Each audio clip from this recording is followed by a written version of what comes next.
Hello everyone! Welcome to Survey of American Literature Part 1. I'm Dr. Patsy Watts and I'm teaching the course for East Central College. I'm on the Rolla campus. The textbook we'll be using is the Norton Anthology of American Literature, Volumes A and B. We're using the 9th edition, which is available in the bookstore, but if you have the 8th, that's okay. It's a little bit cheaper. If you would please, download the course syllabus. It'll look like this. And this will give you my contact information and whatever else you need. I'm not going to read the syllabus to you right now, but I do want to just point out a few parts that are important. Of course, the course description will be right there before you. You have obviously read the course description or you wouldn't have signed up in the class. In regard to technology that you need, you do not have to purchase anything, but of course, since you're in an online class, you'll be using Moodle, the college's virtual learning environment. So you already know that, or you wouldn't be reading this syllabus and listening to this video. There are some course competencies that are specific to the general education department or program at East Central. Those are available online if you wish to look at those more carefully. But these are the goals of our specific course, and again, please read over those so that you know why we're doing what we're doing as we go along. Some more sections of the syllabus that are common to almost every course you'll take at East Central are some guidelines on non-discrimination and what to do if you think you've been discriminated against, as well as an outline of online conduct and course behavior. That is pretty much common sense, but please take a little look at it if you think necessary. In an online class, the main kind of conduct we need to be aware of is to honor each other's points of view and demonstrate respect in our postings and responses. Our course is informed by an important central question, and that is, how do Americans define themselves and what is specifically unique about American literature? What we'll find in most of the readings that we look at, that many American authors, if not all of the ones we examined this semester, integrate personal experience into their literary explorations. And while that's not specifically an American trait, it is something that is important in the literature that we're examining. We'll also see writers attempting self-invention and reinvention as they formulate an identity. This is especially true in the first half of the survey, where we see a nation being formed and people struggling to define how this nation that they formed is different from the nations European, Asian, African, and wherever else. Okay, well, another thing we know is that when we're trying to reach an identity, material forces of culture define the quest that we're on, and we want to look at that in the literature that we're examining. There's a course outline at the end of this syllabus, and there's also a link in Moodle that will show you the tentative readings.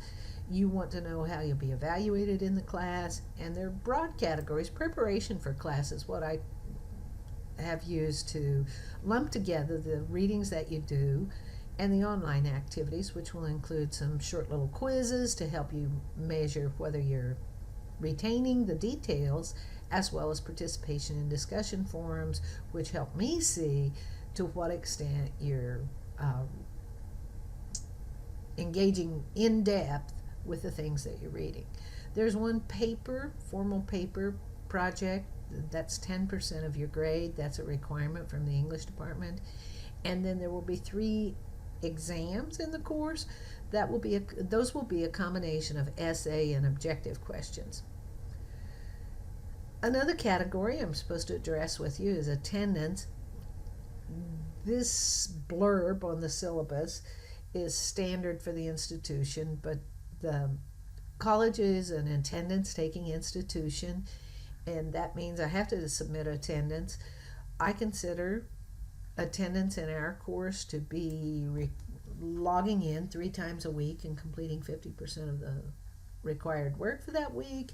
But what you need to know in terms of broad policy is that you're not to be absent for 2 solid weeks. So if you'll do this, you won't be counted absent. There's an academic honesty and plagiarism policy that's very important. I think often we slough over that because we're in such a rush to get done what we have to get done. But it matters to me because I want you to actually do the reading and grow intellectually and personally through the experiences in the class. There's an early alert policy that asks you to let me know if you're having trouble, and then I'm asked to submit anyone that I think is in need of some help. We also have some learning centers on both Union and Rolla campus if you need some assistance. And then if you believe you have a health condition or a learning disability or physical problem that requires accommodation in an online class, please make sure you visit the Access Counselor, hear the contact information.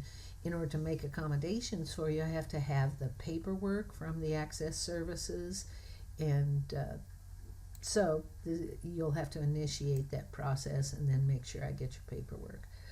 I do want to address this for just a moment because I don't want you to hesitate whatsoever to get services if you need those.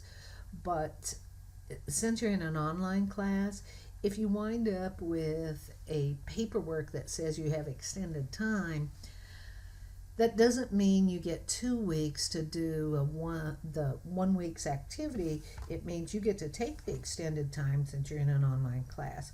The only way that extended time would impact you would be in the situation of testing. 2 of the 3 tests, you'll be required to take those at a learning center, either on campus or through an arrangement with some other institution. I'll talk more about that later in the course because we're obviously not ready to do any testing just yet. Okay, and then the final thing you'll see at the end of the syllabus is this tentative reading list, and that also, as I mentioned, there's a page that allows you to access this list. The list is divided by week so that you know from week to week what you're expected to read and what you can anticipate discussion forums on and such. As you get going in the course, one of the things that I think will make everything much more meaningful and richer for you is an attempt to connect the historical, the things we read about, with contemporary concerns.